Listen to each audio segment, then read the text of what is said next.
share something that I understand about this, because I think it's very, the philosophical side is difficult to understand, but at the same time it's really simple. It's one of those contradictions in itself.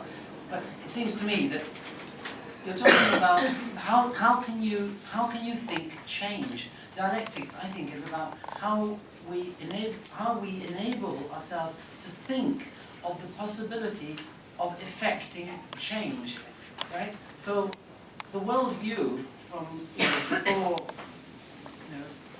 before the Industrial Revolution and even till after, in many ways, is static. It's a worldview which sees everything as static, unchangeable, an unchangeable world with an unchangeable system of organisation and society. And when capitalism comes along, capitalism hangs on to previous myths and ideas and explanations of how society is organised to somehow still try and sell the idea that society is unchangeable. So I think what Marx does is he takes this concept, any concept, and looks at it critically. By looking at it critically, that's what dialectics is. It means I take a concept, I take a proposition, I take an idea, I take a situation, and I say, okay, well, how long is a piece of string? Okay, you're telling me this is all very interesting, big idea. Well, how does it play out in the real world? What is the reality of the relationship between, the workers and the factory, or between the employees and the company,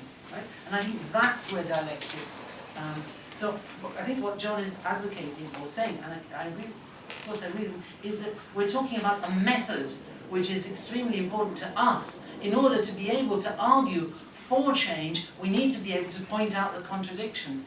But that also means linking the contradictions to a worldview or to the bigger picture. And exactly what capital does, it always breaks away the bigger picture from what it's doing. It never, relates, the actions, the decisions in the door or whatever, to a bigger picture.